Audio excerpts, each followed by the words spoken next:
여유로운 노후 구독자 여러분, 안녕하세요. 사람들은 흔히 인생 최악의 지옥은 가난이나 질병이라고 말합니다. 하지만 진정한 지옥은 어쩌면 내가 가장 사랑하고 신뢰했던 사람에게서 오는 배신일지도 모릅니다. 저는 한때 제가 천국에 살고 있다고 믿었습니다. 모두가 부러워하는 재벌가의 며느리, 완벽한 스펙의 남편, 꿈 같은 삶. 하지만 그 모든 것은 거짓이었습니다. 제가 천국이라 믿었던 곳은 영화보다 더 끔찍한 거짓과 비밀을 감추고 있던 지옥의 얇은 껍데기에 불과했습니다. 제 이야기는 어느 날 오후 남편의 지갑에서 우연히 콘돔 하나를 발견하면서 시작됩니다. 고통과 분노 속에서 저는 아마 많은 분들이 미쳤다고 할 만한 일을 저질렀습니다. 그 콘돔 안에 몰래 약한 산성용액을 주사해 넣고 태연하게 다시 제자리에 돌려놓았습니다. 그리고 기다렸습니다. 과연 어떤 막장 드라마가 펼쳐질지. 하지만 그날 밤 벌어진 진짜 드라마는 제 최악의 상상을 아득히 뛰어넘는 것이었습니다. 병원에서 걸려온 전화는 남편의 소식뿐만 아니라 그의 새어머니의 소식까지 함께 알렸으니까요. 그날 오후도 여느 때와 같았습니다. 저는 국내 굴지의 제약회사 연구실에서 피곤한 하루를 마치고 집으로 돌아왔습니다. 시댁인 평창동의 거대한 저택은 언제나처럼 위압적인 모습으로 저를 맞이했습니다. 제 이름은 서유진, 직업은 약사입니다. 남편 강민준과 결혼한 지는 2년이 되었습니다. 우리의 결혼은 처음부터 사랑이 아닌 두 집안의 필요에 의한 정략 결혼이었습니다. 하지만 저는 진심으로 노력했습니다. 좋은 아내, 살가운 며느리가 되기 위해 애썼습니다. 언젠가 제 진심이 그의 마음을 움직일 수 있을 거라고 믿으면서요. 남편 민주는 겉보기엔 완벽한 남자였습니다. 대기업 영업팀장의 훤칠한 외모와 세련된 매너까지. 그는 항상 제게 잘해줬습니다. 비싼 선물을 사주고 고급 레스토랑에 데려갔죠. 하지만 우리 사이에는 언제나 보이지 않는 벽이 있었습니다.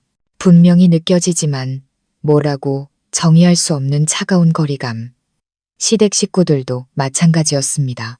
시아버지이신 강 회장님은 성공한 사업가셨지만 몇 년 전 뇌졸중으로 쓰러지신 후 휠체어에 의지해 생활하셨습니다. 말씀이 거의 없으셨고 눈빛은 늘 어딘가 먼 곳을 향해 있었습니다. 하지만 그의 새어머니인 오수인은 전혀 다른 사람이었습니다. 민준보다 겨우 몇 살 많은 그녀는 눈부시게 아름답고 영리했습니다. 그녀는 언제나 저를 친동생처럼 아껴주었습니다. 남편을 사로잡는 법이나 피부관리 비법 같은 것들을 조언해주며 제게 스스럼 없이 다가왔죠. 저는 그런 그녀에게 진심으로 감사했고 이렇게 좋은 시어머니를 만난 것이 행운이라고 생각했습니다. 그날 저는 민준이 소파에 벗어 던진 재킷을 정리하고 있었습니다. 재킷 안주머니에서 지갑을 꺼내 서랍에 넣어주려던 참이었죠. 그런데 지갑을 드는 순간 바깥쪽 카드칸에 무언가 불룩하게 잡히는 게 느껴졌습니다. 호기심에 살짝 열어본 순간 저는 온몸이 그대로 얼어붙었습니다. 초박형 콘돔이었습니다. 누군가 제 심장을 꽉 움켜쥐는 것 같았습니다. 남편의 지갑 속에 있는 콘돔. 아이를 갖기로 한 이후로 우리는 이런 걸 쓰지 않은 지 오래였습니다. 그렇다면 이건 누구를 위한 것일까? 그는 이걸 누구와 쓴 걸까? 수만 가지 질문이 머릿속을 헤집었습니다. 다른 여자와 뒤엉켜 있을 남편의 모습이 눈앞에 선명하게 그려지며 심장에 비수가 꽂혔습니다. 배신감, 그 차가운 거리감의 이유가 바로 이것이었구나. 밖에서 만나는 여자가 있었던 겁니다. 분노와 고통이 온몸에서 치밀어 올랐습니다. 당장 이 더러운 물건을 그의 얼굴에 던져버리고 싶었습니다. 하지만 그 순간 더 차갑고 잔인한 생각이 제 머리를 스쳤습니다. 저는 약사입니다. 그 누구보다 화학약품에 대해 잘 알죠. 시끄럽게 소리 지르며 싸우는 건 너무 시시하잖아요. 평생 잊지 못할 교훈을 선물해 주기로 했습니다. 그와 그 여자 모두에게 말이죠. 저는 콘돔을 들고 제 작은 서재로 들어갔습니다. 그곳에는 회사에서 연구용으로 가져온 화학 약품들이 몇 가지 있었습니다. 문을 잠그자 두려움이 아닌 분노로 손이 떨려왔습니다. 저는 조심스럽게 포장지를 뜯어 콘돔을 꺼낸 뒤 작은 약병 하나를 집어들었습니다. 피부를 심각하게 부식시키는 황산이나 염산 같은 위험한 물질이 아니었습니다. 화장품에서 각질 제거용으로 흔히 쓰이는 약한 유기산이었죠. 피부를 심하게 손상시킬 정도는 아니지만 가장 민감하고 연약한 부위에 닿았을 때 지옥 같은 자결감과 고통을 선사하기에는 충분했습니다. 저는 아주 작은 주사기로 용액을 소량 뽑아낸 뒤 콘돔 안쪽에 조심스럽게 주입했습니다. 그리고 용액이 고루 퍼지도록 살짝 문지른 뒤 원래 모습 그대로 능숙하게 말아 포장지 안에 다시 넣었습니다. 누가 봐도 완벽한 새 제품처럼 보였죠. 저는 이 특별한 선물을 민준의 지갑 속 제자리에 돌려놓았습니다.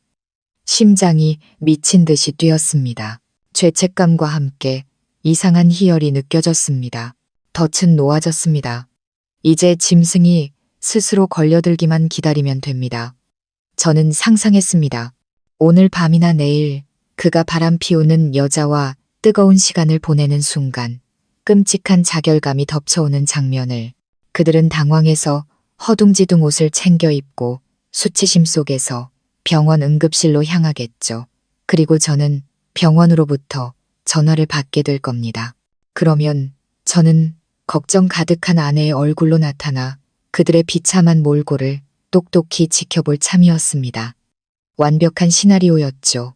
하지만 인생이 저를 위해 준비한 연극은 제 상상을 아득히 뛰어넘는 막장 드라마였습니다. 그것은 복수극이 아니었습니다. 진실이 지옥보다 더 끔찍한 한편의 공포 영화였죠. 시한폭탄이 든 지갑을 제자리에 돌려놓은 뒤 저는 아무 일 없다는 듯 행동하려 애썼습니다. 부엌으로 내려가 평소처럼 저녁을 준비했지만 마음은 콩밭에가 있었습니다. 흐르는 시간이 영원처럼 느껴졌고 제 손은 분노와 기묘한 흥분감에 계속해서 떨려왔습니다. 저는 기다리고 있었습니다. 전화벨이 울리기를, 제 복수극의 막이 오르기를. 저녁 7시쯤 민준이 퇴근했습니다. 그는 언제나처럼 세련되고 침착한 모습이었습니다. 집에 들어서며 제 뺨에 가볍게 입을 맞췄죠. 자기야, 나왔어. 오늘 무슨 맛있는 냄새가 나네. 저는 미소 지었습니다. 간신히 비웃음이 되지 않도록 안간힘을 쓴 미소였습니다. 당신이 좋아하는 돼지 갈비찜 했어요. 식사 내내 그는 아주 즐거워 보였습니다. 그는 곧 성사될 대형 계약에 대해, 상사에게 받은 칭찬에 대해 쉴 새 없이 떠들어댔습니다. 저는 그저 조용히 듣고 고개를 끄덕이며 맞장구를 쳐주었죠. 속으로는 헛웃음만 나왔습니다. 곧 바람 피우러 나갈 남자가 어떻게 저렇게 태연하게 자신의 성공에 대해 자랑할 수 있을까요? 저녁 식사를 마친 그는 위층으로 올라가 새 옷으로 갈아입었습니다. 잠시 후 값비싼 향수 냄새를 온몸에 풍기며 내려왔죠. 자기야, 지금 아주 중요한 파트너를 만나러 가야 해. 그는 넥타이를 고쳐 매며 말했습니다. 아마 좀 늦을 것 같아. 먼저 자고 있어. 기다릴 필요 없어. 중요한 파트너. 정말 뻔뻔한 거짓말이었습니다.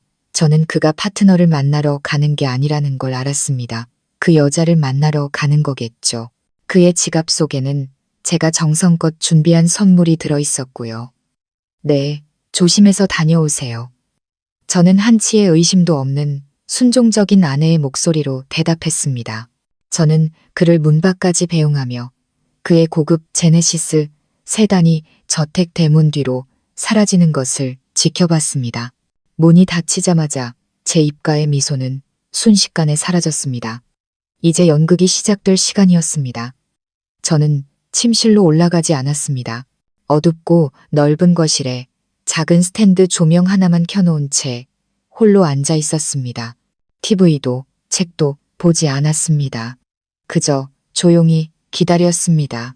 거실 구석에 놓인 앤티크 괴종시계의 똑딱거리는 소리가 마치 망치처럼 제 가슴을 두드렸습니다. 1시간, 2시간, 밤 10시, 11시가 되어도 아무 일도 일어나지 않았습니다. 초조함과 함께 작은 의심이 피어오르기 시작했습니다. 설마 그가 그걸 쓰지 않은 걸까? 내 계획이 실패한 걸까? 아니면 그 여자가 뭔가 이상한 낌새를 눈치챈 걸까? 수많은 질문이 머릿속을 맴돌았습니다. 저는 자리에서 일어나 거실을 서성였습니다. 마치 우리의 갇힌 짐승이 된 기분이었습니다. 기다림은 분노보다 더 끔찍했습니다. 그리고 마침내 밤 11시 30분. 제 휴대폰이 울렸습니다. 심장이 멎는 것 같았습니다. 저는 미친 듯이 달려가 액정을 확인했습니다. 민준의 번호가 아니었습니다. 모르는 번호였습니다. 병원일까? 아니면 호텔.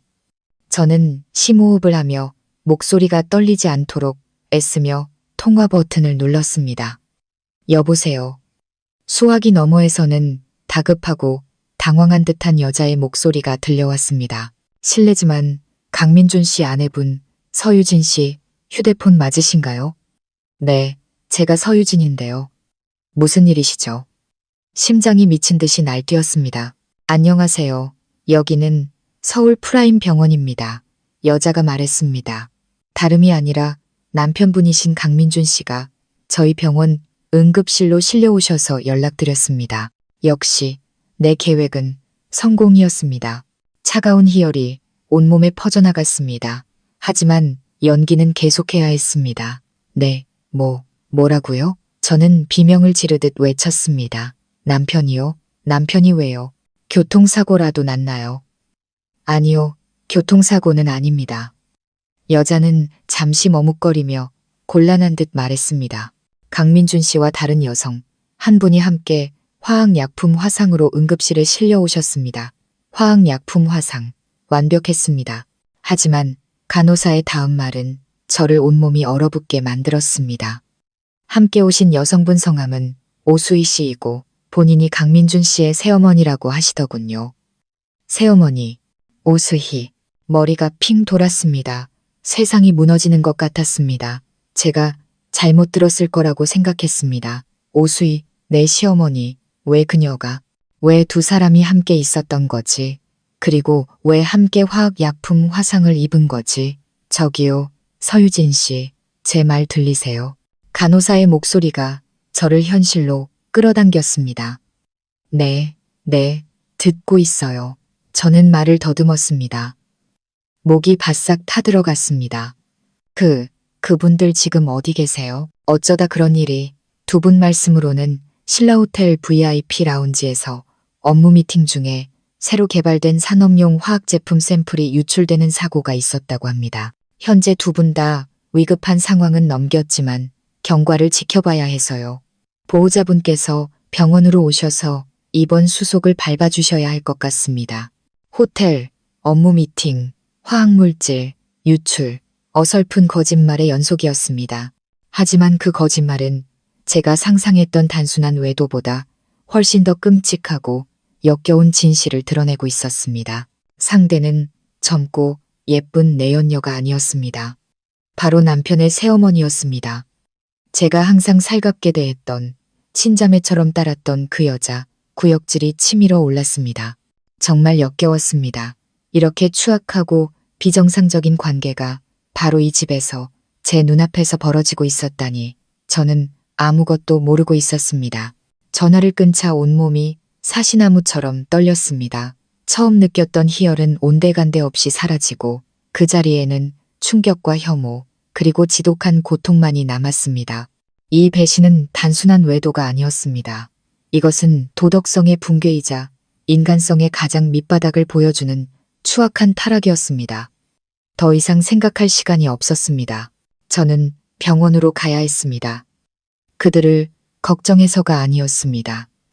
진실을 마주하고 새로운 전쟁을 시작하기 위해서였습니다. 나 자신의 존엄을 되찾고 저 역겨운 두 인간의 가면을 벗겨내기 위한 전쟁을. 저는 곧장 시아버지 강 회장님의 방문을 두드렸습니다. 방 안의 불은 아직 켜져 있었습니다. 회장님은 불면증이 있으셨습니다. 아버님, 큰일 났어요. 문이 열리고 휠체어에 앉은 강 회장님이 놀란 얼굴로 저를 바라봤습니다. 무슨 일이냐, 유진아. 왜 그리 우는 게냐.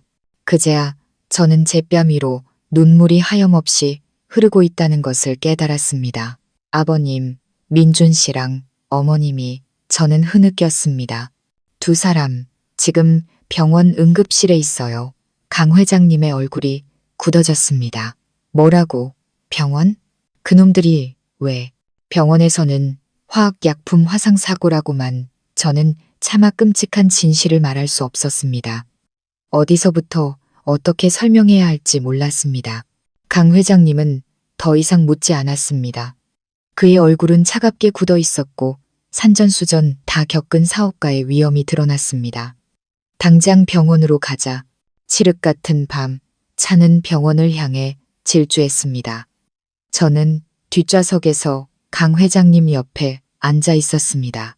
그는 창밖을 바라보며 한마디도 하지 않았지만 휠체어 팔걸이를 쥔 두 손은 하얗게 질려 있었습니다. 무슨 생각을 하고 계신지 알 수 없었지만 겉으로 보이는 것만큼 놀라신 것 같지는 않았습니다. 그의 눈빛에는 아주 오랫동안 억눌러온 듯한 고통과 실망감이 서려 있었습니다. 한밤중에 서울 프라임 병원은 환한 불빛 아래 분주했습니다. 우리는 곧장 응급실로 향했습니다. 한 간호사가 우리를 기다리고 있었습니다. 회장님, 사모님, 이쪽으로 오시죠. 간호사는 우리를 긴 복도를 따라 안내했습니다. 그리고 나란히 붙어있는 두 개의 응급병실 앞에서 멈춰 섰습니다. 강민준 환자분은 이쪽 방에 계시고 그녀는 왼쪽 방을 가리켰습니다. 오수희 환자분은 옆방에 계십니다. 두 분 다 응급처치는 끝났고 안정된 상태지만 경과를 지켜봐야 합니다. 상처는 심한가? 강 회장님이 낮은 목소리로 물었습니다. 네, 꽤 심각한 편입니다. 간호사는 시선을 피하며 대답했습니다. 화상은 주로 민감한 부위에 집중되어 있지만 다행히 생명에는 지장이 없습니다. 민감한 부위. 그 세 단어는 마치 망치처럼 정적을 깨뜨렸습니다. 강 회장님의 몸이 미세하게 굳어지는 것이 느껴졌고 그의 얼굴은 더욱 어두워졌습니다. 들어가 봐도 되겠나? 네, 괜찮습니다. 하지만 환자분들이 안정을 취할 수 있도록 조용히 부탁드립니다. 우리는 먼저 민준의 병실로 들어갔습니다. 그는 침대에 누워 있었고 몸 일부에는 하얀 붕대가 감겨 있었습니다. 고통스러운 듯 얼굴을 찡그리고 있던 그는 우리를 보자 깜짝 놀라며 몸을 일으키려 애썼습니다. 아버지, 유진아, 두 사람이 어떻게 여기에? 내 놈이 그딴 질문을 할 자격이 있느냐? 강 회장님이 버럭 소리를 질렀습니다. 저는 그에게서 그런 분노를 본 적이 없었습니다. 내 놈이랑 그 여편네 대체 무슨 짓을 하고 다닌 게냐? 아, 아니에요. 저희 아무 짓도 안 했어요. 민주는 겁에 질린 눈으로 다급하게 변명했습니다. 정말 사고였어요. 아버지, 파트너와 호텔에서 새로운 산업용 화학물질 샘플을 보다가 실수로 병이 깨져서 쏟아진 거예요. 미리 준비된 듯한 변명. 하지만 너무나 어설프고 허점투성이었습니다. 미팅. 강 회장님은 비웃었습니다. 그 웃음에는 깊은 씁쓸함이 묻어 있었습니다. 어느 회사 파트너와 한밤중에 호텔방에서 미팅을 한단 말이냐? 네가 날 등신으로 아는 게냐? 아니에요, 아버지. 제 말은 닥치거라. 강 회장님의 호통에 민주는 입을 다물었습니다. 그는 더 이상 아무 말 없이 휠체어를 돌려 밖으로 나가자는 신호를 보냈습니다. 우리는 오수희의 병실로 향했습니다. 상황은 비슷했습니다. 그녀 역시 창백한 얼굴로 침대에 누워 있었지만 우리를 보자마자 가련한 피해자 연기를 시작했습니다. 여보, 유진아. 그녀는 눈물을 글썽였습니다. 너무 무서웠어요. 정말 큰일 날 뻔했어요. 당신도 나한테 업무 미팅이라고 말할 셈인가? 강 회장님이 차갑게 물었습니다. 네, 맞아요, 여보. 그녀는 황급히 고개를 끄덕였습니다. 제가 부주의해서 화학약품병을 엎지른 거예요. 다행히 심한 화상은 아니고요. 심한 화상. 저는 침대 발치에 걸린 환자 정보 차트를 흘끗 보았습니다. 화학약품이도 화상. 결코 가벼운 상처가 아니었습니다. 그들의 거짓말은 너무나 똑같았고 마치 미리 연습이라도 한 듯 완벽하게 맞아떨어졌습니다. 하지만 바로 그 완벽함이 모든 것을 폭로하고 있었습니다. 강 회장님은 아무 말 없이 그녀를 오랫동안 바라보았습니다. 그 깊은 시선에는 실망과 고통, 그리고 숨길 수 없는 혐오감이 담겨 있었습니다. 이윽고 그는 휠체어를 돌려 병실을 나섰습니다. 저도 조용히 그의 뒤를 따랐습니다. 오수희의 침대 옆을 지나갈 때 저는 잠시 걸음을 멈췄습니다. 그리고 늘 제게 다정했던 그 여자의 눈을 똑바로 쳐다보았습니다. 그녀 역시 저를 마주 보았습니다. 그 순간 그녀의 아름다운 눈동자 속에서 저는 고통이 아닌 날카로운 경고의 빛을 보았습니다. 저는 조용히 입꼬리를 올려 비웃어 주었습니다. 우리 둘만이 의미를 아는 미소였습니다. 그녀는 알고 있었습니다. 제가 모든 것을 알고 있다는 사실을. 우리 사이에 보이지 않는 전쟁은 그렇게 공식적으로 시작되었습니다. 우리는 무거운 침묵 속에서 집으로 돌아왔습니다. 병원에서 벌어진 어설픈 연극은 누구도 속이지 못했습니다. 오히려 모든 것을 더 명확하게 만들었을 뿐입니다. 이 가족 안에 역겹고 비정상적인 관계가 존재한다는 사실을, 그리고 그들이 배신보다 더 큰 무언가를 숨기고 있다는 사실을 말입니다. 업무 미팅, 화학사고. 그 거짓말들이야말로 진실의 문을 여는 열쇠였습니다. 그리고 저는 반드시 그 문을 열어야만 했습니다. 차는 납처럼 무거운 침묵 속을 달렸습니다.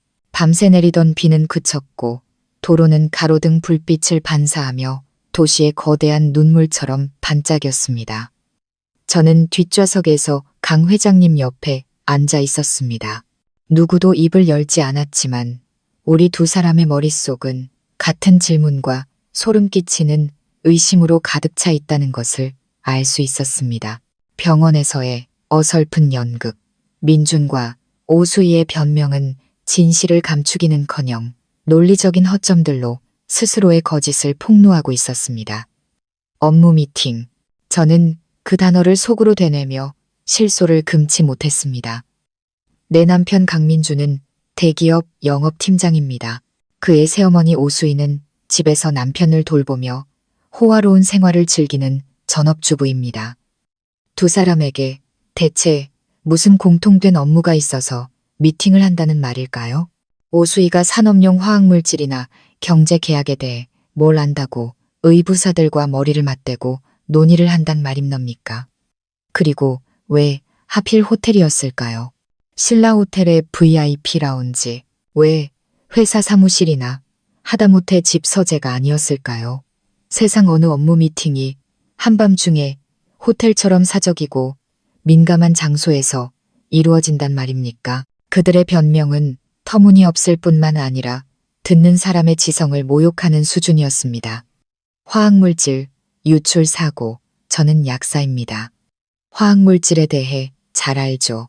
이도 화상을 입힐 만큼 강력한 산업용 화학물질 샘플이라면 당연히 특수 용기에 담겨 극도로 조심스럽게 다뤄져야 합니다. 그런 것이 어떻게 우연히 유출되어 두 사람 모두에게 동시에 쏟아질 수 있을까요? 그리고 간호사의 말처럼 왜 하필 화상이 민감한 부위에 집중된 걸까요? 일반적인 화학 사고라면 손이나 얼굴처럼 노출된 부위에 상처를 입기 마련입니다. 이렇게 기묘하게 선택적일 수는 없습니다. 모든 것이 거짓말이었습니다. 더럽고 역겨운 진실을 덮기 위해 급조된 조잡한 거짓말. 저는 힐끗 시아버지 쪽을 보았습니다. 그는 여전히 미동도 없이 허공을 응시하고 있었습니다. 그의 얼굴에는 고통의 주름이 깊게 새겨져 있었지만 그것은 육체적인 고통이 아니었습니다.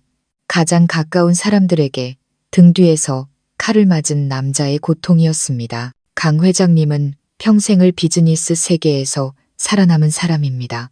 아내와 아들의 이야기 속에 담긴 비상식적인 부분들을 눈치채지 못할 리가 없었습니다. 병실에서 민준을 향해 내지르던 호통, 오수희를 향한 그 차가운 시선이 모든 것을 말해주었습니다. 그 역시 의심하고 있었습니다. 어쩌면 저보다 더 많은 것을 더 오래전부터 의심해왔을지도 모릅니다. 그리고 오늘 밤의 사건은 그가 결코 믿고 싶지 않았던 의심의 쐐기를 박는 마지막 물방울이었을 뿐입니다. 민준과 오수희의 관계, 그 생각을 하자 등골이 오싹해졌습니다. 두 사람은 나이 차이가 별로 나지 않습니다. 오수희가 이 집에 들어왔을 때 민준은 이미 10대 후반의 청소년이었습니다. 그녀는 젊고 아름다웠죠. 저는 지난 2년간의 결혼 생활 동안 두 사람 사이의 이상한 눈빛과 행동들을 여러 번 목격했던 것을 떠올렸습니다. 한 번은 출근하는 민준의 넥타이를 오수희가 직접 매만져 주는 것을 보았습니다. 새어머니와 의부사들의 관계라고 하기엔 지나치게 다정한 행동이었죠. 또 한 번은 온 가족이 거실에서 영화를 볼 때 민준의 손이 소파 팔걸이에 놓인 오수희의 손, 바로 옆에 닿을 듯 말 듯 놓여 있는 것을 보았습니다. 그때 저는 그저 두 사람이 사이가 좋다고만 생각했습니다. 오히려 시댁 식구들이 화목해서 다행이라고, 계모와 전처 자식 간의 불화 같은 건 없어서 다행이라고 생각했습니다. 제가 얼마나 어리석었던 걸까요? 그것은 친밀함이 아니었습니다. 은밀함이었고 부적절하고 비정상적인 관계의 신호였습니다. 그리고 제가 놓았던 덫, 산성용액을 주입한 콘돔은 이름 모를 내연녀가 아닌 바로 남편의 새어머니에게 사용되었습니다. 그건 무엇을 의미할까요?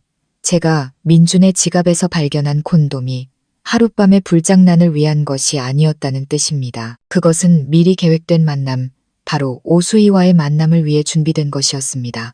다시 한번 구역질이 치밀어 올랐습니다. 정말 역겨웠습니다. 이제 모든 것이 명확해졌습니다. 그들은 단순한 불륜 관계가 아니었습니다. 그리고 그 관계를 어설픈 연극으로 숨기려 하고 있었습니다. 하지만 왜? 단순히 잘못된 관계라면 왜 이렇게 복잡한 업무 미팅 이야기까지 꾸며내야 했을까요? 분명 더 큰 이유가 있을 겁니다. 분명 그들은 이 근친상간 관계보다 더 충격적인 비밀을 숨기고 있었습니다. 차가 저택 대문 앞에 멈춰 섰습니다.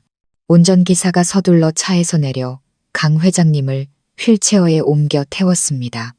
저도 무거운 발걸음을 옮겨 집으로 들어섰습니다. 유진아, 갑자기 강 회장님의 낮고 잠긴 목소리가 들렸습니다. 저는 걸음을 멈추고 그를 돌아보았습니다.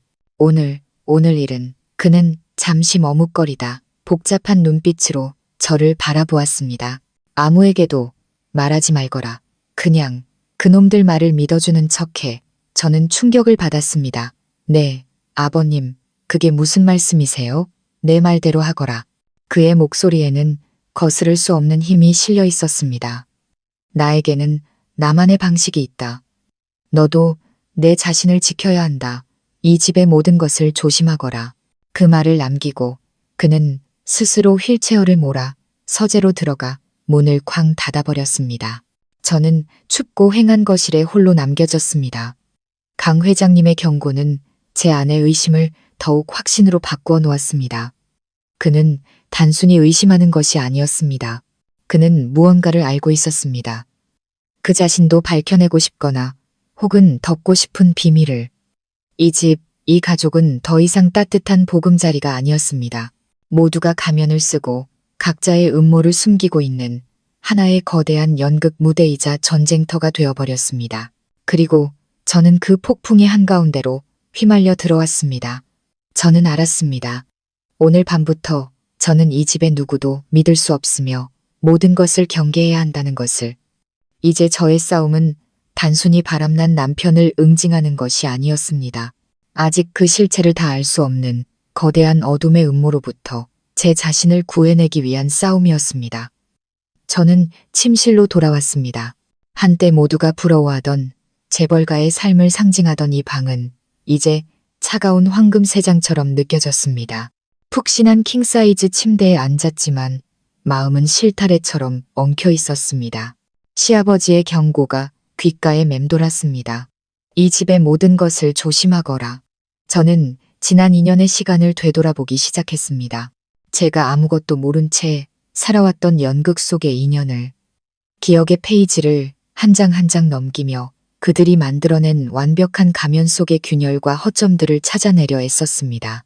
저와 민주는 중매로 만났습니다. 저희 집안은 재벌가는 아니었지만 대대로 교육자 집안으로 탄탄한 제약회사를 운영하고 있었습니다. 그의 집안은 거대한 비즈니스 제국이었죠. 우리의 결혼은 본질적으로 사업적인 결합이었지만 저는 그 안에 사랑이 있다고 믿고 싶었습니다. 민준을 처음 만났던 날을 기억합니다. 그는 키가 크고 잘생겼으며 성공한 남자의 표본처럼 세련된 매너를 갖추고 있었습니다. 그는 제게 아주 다정하게 대해주었죠. 집안 배경은 신경 쓰지 않는다며 저의 지적이고 부드러운 모습에 끌렸다고 말했습니다. 저는 그 말을 순진하게 믿었습니다. 우리는 화려한 결혼식을 올렸고 저는 행복한 결혼 생활이라는 핑크빛 꿈을 안고 이 저택에 발을 들였습니다. 그리고 오수희, 남편의 새어머니를 만났습니다. 첫 만남부터 그녀는 제게 아주 좋은 인상을 주었습니다. 그녀에게는 흔히 생각하는 못된 계모의 모습이 전혀 없었습니다. 오히려 젊고 아름다웠으며 믿을 수 없을 만큼 다정하고 세심했습니다. 그녀는 제 손을 잡으며 자신도 처음 시집 왔을 때 모든 것이 낯설었다며 저를 친동생처럼 생각하고 모든 것을 도와주겠다고 말했습니다. 그리고 그녀는 정말 그렇게 했습니다. 그녀는 제게 집안의 가사 도우미들을 관리하는 법, 저택을 꾸미는 법, 재벌가 며느리의 위치에 맞는 옷을 고르는 법을 가르쳐 주었습니다. 저를 데리고 스파에 가고 쇼핑을 즐겼습니다. 우리는 뷰티팁부터 가장 사적인 이야기까지 모든 것을 공유했습니다. 그녀는 심지어 저와 민준이 사소한 다툼을 할 때면 늘 제 편을 들어주었습니다. 아들, 일만 너무 하지 말고 아내한테도 좀 신경 써야지. 여자는 사랑받기 위해 있는 걸 안다. 그녀는 그렇게 말하며 제게 의미심장한 윙크를 보내곤 했습니다. 우리의 관계는 너무나 가까워서 때로는 친어머니보다 그녀에게 더 친밀감을 느낄 정도였습니다. 저는 그녀를 완전히 신뢰했고 친언니이자 가장 친한 친구처럼 여겼습니다. 이제와 생각해보니 제가 얼마나 어리석었는지 알 것 같습니다. 모든 것이 연극이었습니다. 너무나 정교하고 완벽하게 짜인 연극. 그녀의 친절함은 사실 저를 통제하기 위한 수단이었습니다. 그녀는 저의 모든 생각과 행동을 알고 싶어 했습니다. 그녀의 조언은 저를 돕기 위한 것이 아니라 저를 자신의 의도대로 이끌기 위한 것이었습니다. 사소한 다툼에서 제 편을 들어준 것은 저의 신뢰를 얻어 그녀를 완벽한 아군으로 믿게 만들기 위함이었습니다. 그리고 내 남편, 민준. 그 역시 대단한 연기자였습니다. 그는 아내를 사랑하는 남편, 새어머니와는 조금 거리가 있지만 그래도 존중하는 아들의 역할을 완벽하게 소화했습니다. 그는 자신의 근친 상간 관계를 한치의 빈틈도 없이 숨겨왔습니다. 그가 손님을 접대하러 간다던 수많은 저녁들, 갑작스러운 해외 출장들. 저는 단 한 번도 의심하지 않았습니다. 왜냐하면 그에게는 항상 그럴듯한 이유가 있었고 그 곁에는 항상 오수희가 증인으로 있었으니까요. 아이고, 우리 아들 또 출장 간단다. 싱가포르 파트너가 워낙 까다로워서 급하게 가봐야 한대. 유진아, 집에 혼자 있다고 너무 서운해하지 마라. 엄마가 있잖니. 그녀는 그렇게 말하며 저를 영화관이나 맛집에 데려가 저의 빈 시간을 채워주었습니다. 제가 다른 생각을 하거나 의심할 틈을 조금도 주지 않았죠. 그들은 너무나 완벽하게 협력했습니다. 한 명은 빈틈을 만들고 다른 한 명은 그 빈틈을 메웠습니다. 그들은 함께 보이지 않는 그물을 짜서 저를 가짜 신뢰와 행복 속에 가두었습니다. 그리고 저는 그 그물 속에서 2년 동안 아무것도 모른 채 살아왔습니다. 저는 제 삶에 만족했고 시댁을 자랑스러워했습니다. 심지어 휠체어에 앉아 고독하게 살아가는 시아버지를 안타깝게 여기기까지 했습니다. 저는 그를 돌보고 그가 거의 대답하지 않음에도 불구하고 계속해서 말을 걸었습니다. 이제야 알겠습니다.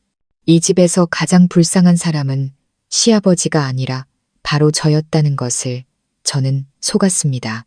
제가 가장 가깝고 신뢰했던 두 사람에게 조직적이고 체계적으로 속았습니다. 그들은 단순한 불륜 관계가 아니었습니다. 그들에게는 더 큰 음모가 있었고 그 음모는 시아버지조차 경계해야 할 만큼 위험한 것이었습니다. 병원에서의 끔찍한 밤이 지나고 저택은 숨막히는 정적에 휩싸였습니다. 민준과 오수희는 아직 병원에 있었고 그들의 상처는 꽤 심각해 보였습니다. 시아버지의 경고가 머릿속을 떠나지 않았습니다. 이 집의 모든 것을 조심하거라. 저는 더 이상 가만히 앉아 기다릴 수 없었습니다. 제 손으로 직접 진실을 파헤쳐야 했습니다. 그들의 음모는 대체 무엇일까? 왜 그토록 필사적으로 그 비정상적인 관계를 숨겨야만 했을까? 단순한 애정 문제가 아님이 분명했습니다. 그리고 저는 단서가 어디에 있을지 짐작할 수 있었습니다. 오수희의 서재. 그곳은 이 집안의 성역과도 같은 곳이었습니다. 시아버지조차 거의 들어가지 않는 곳. 그녀는 항상 책을 읽고 명상을 할 자신만의 공간이 필요하다고 말했습니다. 그리고 자리를 비울 때면 항상 문을 굳게 잠갔습니다. 예전에는 그저 그녀의 성격 탓이라고 생각했지만 이제는 알 수 있었습니다. 그 안에는 분명 엄청난 비밀이 숨겨져 있을 겁니다. 저는 그곳에 들어가야만 했습니다. 저는 심호흡을 하고 오수희의 서재문 앞에 섰습니다. 묵직한 원목문에는 최신식 디지털 도어록이 달려 있었습니다. 억지로 열려다가는 흔적이 남을 게 뻔했습니다. 그럴 수는 없었죠. 문득 아주 신중하면서도 자신감이 넘쳤던 그녀의 모습이 떠올랐습니다. 언젠가 그녀가 제게 집안 보안 시스템 사용법을 알려주면서 자신은 모든 중요한 비밀번호를 하나의 숫자로 통일해서 쓴다고 자랑하듯 말한 적이 있었습니다. 그녀만의 특별한 기념일이라고 했죠. 특별한 기념일. 대체 무슨 날일까? 시아버지와의 결혼 기념일. 아니, 너무 뻔했습니다. 그녀나 민준의 생일. 머릿속으로 여러 숫자를 조합해봤지만 모두 아닐 것 같았습니다. 그때 등골이 오싹해지는 생각이 스쳐 지나갔습니다. 그녀와 민준의 관계는 언제부터 시작된 걸까? 두 사람만의 기념일이 있는 건 아닐까? 알 수는 없었지만 시도해볼 가치는 있었습니다. 저는 눈을 감고 이 가족의 과거에 대한 희미한 정보들을 떠올렸습니다. 민준의 친어머니는 언제 돌아가셨지? 오수희는 그 후 얼마 만에 시아버지와 재혼했을까? 저는 시도해보기 시작했습니다. 민준의 친어머니가 돌아가신 날짜. 떨리는 손으로 키패드를 눌렀습니다. 삑 하는 소리와 함께 문이 열렸습니다. 온몸에 소름이 돋았습니다. 맞았습니다. 민준의 친어머니 기일이 그녀의 모든 비밀을 감추는 특별한 기념일이자 비밀번호였던 겁니다. 이 여자의 잔인함과 비정상적인 집착은 상상을 초월했습니다. 저는 서둘러 안으로 들어가 문을 닫았습니다. 그녀의 서재는 고풍스러운 스타일로 꾸며져 있었지만 소름 끼치도록 차가운 기온이 감돌았습니다. 모든 것이 먼지 한 톨 없이 완벽하게 정돈되어 있었죠. 시간이 없었습니다. 저는 곧장 최신형 맥북이 놓인 책상으로 다가갔습니다. 노트북을 열자 역시나 비밀번호가 걸려 있었습니다. 저는 망설임 없이 아까 그 숫자를 입력했습니다. 바탕화면이 나타났습니다. 심장이 터질 것 같았습니다. 저는 성공했습니다. 재빨리 폴더들을 훑어보기 시작했습니다. 계약서, 재무, 사진첩. 특별한 것은 없었습니다. 대부분 시아버지의 사업 자료를 복사해 둔 것이거나 그녀의 여행 사진들 뿐이었습니다. 설마 내가 틀렸나? 그녀가 비밀스러운 자료를 이렇게 뻔한 곳에 둘 만큼 어리석지 않은 건가? 포기하려던 순간 화면 구석에 있는 평범해 보이는 폴더 하나가 눈에 들어왔습니다. 폴더 이름은 수권 사업이었지만 아이콘이 다른 폴더들과 달리 반투명한 회색이었습니다. 숨긴 폴더였습니다. 저는 기본적인 컴퓨터 지식이 있었습니다. 재빨리 몇 가지 조작을 하여 숨긴 파일 및 폴더를 표시하도록 설정했습니다. 그러자 수권 사업 폴더 바로 옆에 또 다른 반투명 폴더가 나타났습니다. 그 폴더의 이름은 제 온몸을 떨리게 만들었습니다. 안락 계획, 안락 계획. 평화롭고 고요하게 들리는 그 네 글자는 이 차가운 서재 안에서 소름 끼치는 의미로 다가왔습니다. 저는 떨리는 손으로 마우스 커서를 그 폴더로 옮겼습니다. 심호흡을 한 뒤 더블 클릭했습니다. 폴더가 열렸습니다. 안에는 파일이 많지 않았습니다. 워드 파일 몇 개와 엑셀, 파워포인트 파일 하나.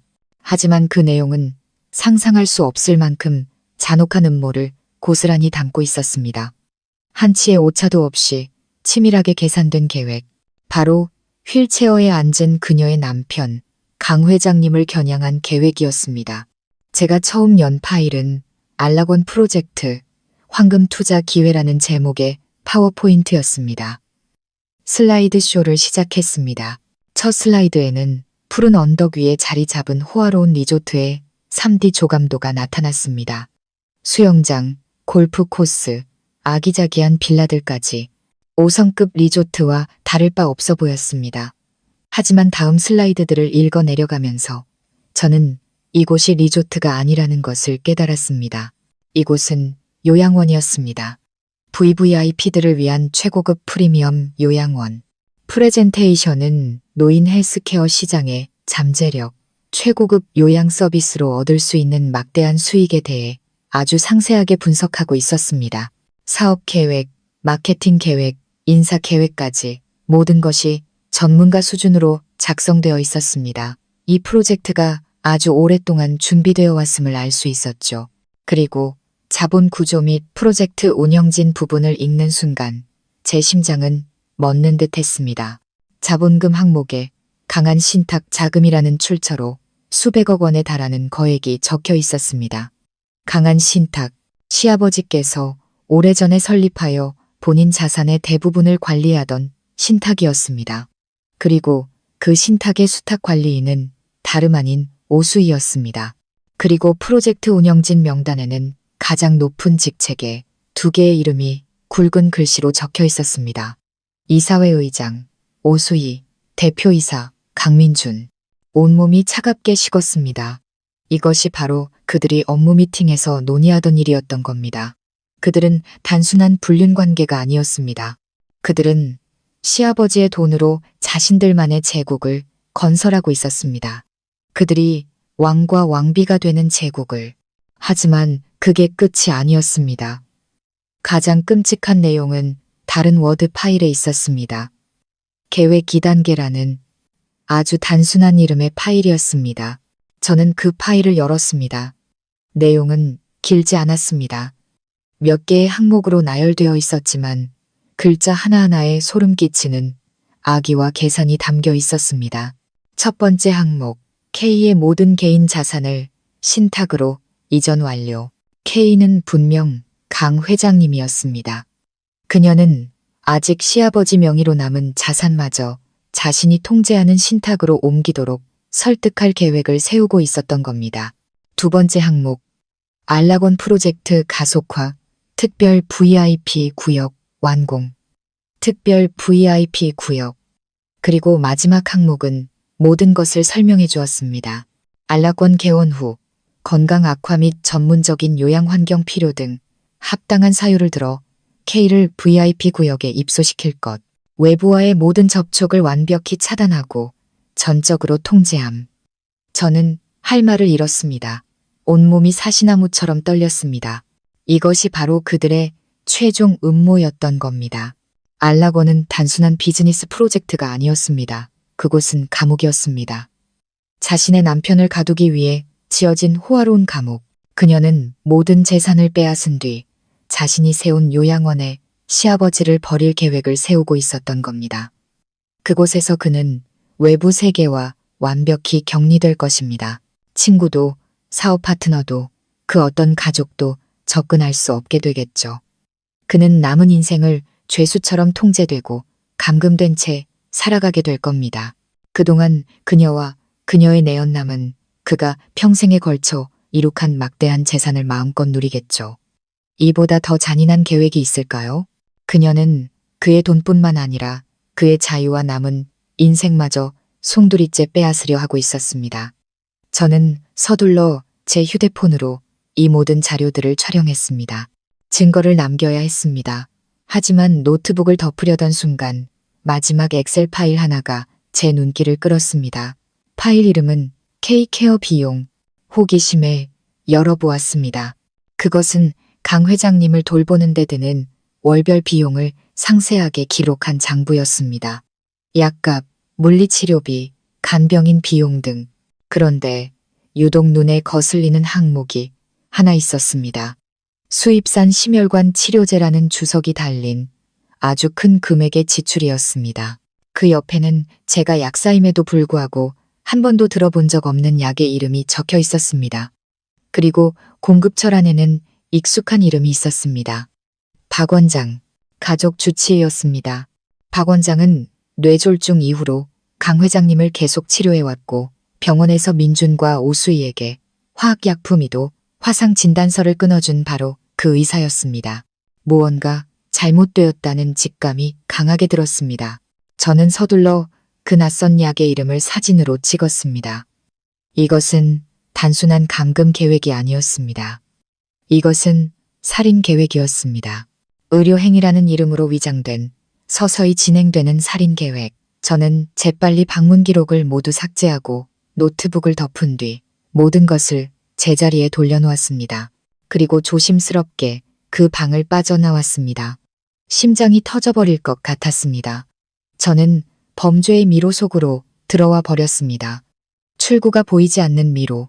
저는 단순한 불륜 사건이 아닌 재산 탈취 음모와 감금, 그리고 어쩌면 살인 미수 사건을 마주하고 있었습니다. 그리고 저 역시 그들의 체스판 위에 놓인 언제든 제거될 수 있는 졸에 불과할지도 모릅니다. 저는 마치 도둑처럼 오수희의 서재를 빠져나왔습니다. 심장이 목구멍까지 차오르는 것 같았습니다.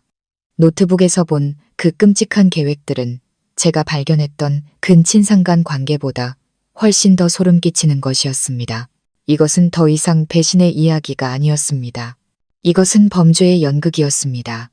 모든 것을 빼앗고 방해되는 모든 일을 제거하려는 최종 목표를 가진 정교하게 짜인 범죄. 저는 제 방으로 돌아와 문을 잠갔습니다. 그리고 바닥에 주저앉아 거친 숨을 몰아쉬었습니다. 안락 계획, 그 아름다운 이름이 머릿속을 떠나지 않았습니다. 피해자의 돈으로 지은 호화로운 감옥에 바로 그 피해자를 가두려는 계획. 오수희의 잔인함은 인간성의 한계를 넘어선 것이었습니다. 하지만 저를 가장 불안하게 만든 것은 그 낯선 약이었습니다. 제가 사진으로 찍어둔 카디안정이라는 이름. 제가 아는 그 어떤 약학 사전에도 존재하지 않는 이름이었습니다. 분명 다른 무언가를 감추기 위해 지어낸 가짜 이름이었습니다. 그리고 그 약의 공급자는 바로 박 원장. 강 회장님이 가장 신뢰하는 가족 주치의였습니다. 저는 가만히 있을 수 없었습니다. 저는 즉시 제 변호사 친구인 지연에게 약 이름 사진과 안락원 계획에 대한 모든 정보를 보냈습니다. 그리고 메시지를 덧붙였습니다. 지연아, 생각보다 상황이 훨씬 심각해. 이 약이랑 박 원장이라는 의사에 대해 최대한 빨리 알아봐줘.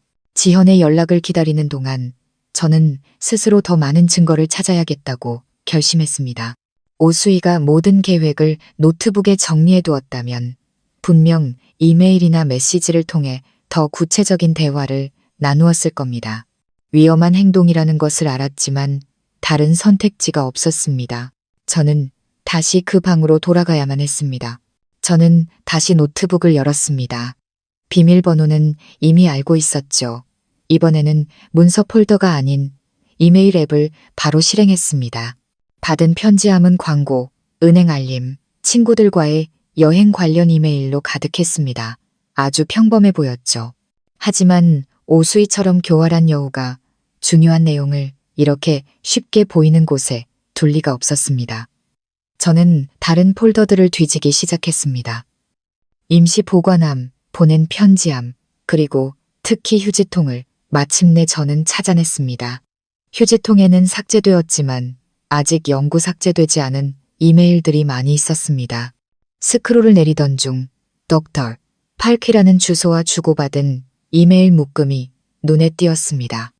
심장이 덜컥 내려앉았습니다. 박 원장, 저는 떨리는 손으로 그 이메일들을 열었습니다. 그리고 그 내용은 제 최악의 두려움이 사실임을 확인시켜 주었습니다. 지난 몇 달간 이어진 대화였습니다. 내용은 매우 전문적이고 암시적인 용어들로 쓰여 있었지만 약사인 저는 충분히 이해할 수 있었습니다. 오수희의 메일, 최근 K의 상태가 생각보다 여전히 좋아 보입니다. 현재 용량으로는 별 효과가 없는 것 같군요. 조절이 가능할까요? 박 원장의 답장. 오, 여사님, 조급한 마음은 이해합니다. 하지만 아주 신중해야 합니다. 이 약은 효과가 서서히 나타나는 종류입니다. 갑자기 용량을 늘리면 혈액 검사에서 쉽게 발각될 수 있습니다. 제 생각에는 다른 성분을 추가하는 것이 좋겠습니다. 두 성분이 결합하면 효과가 증폭되어 몸이 더 빨리 쇠약해질 겁니다.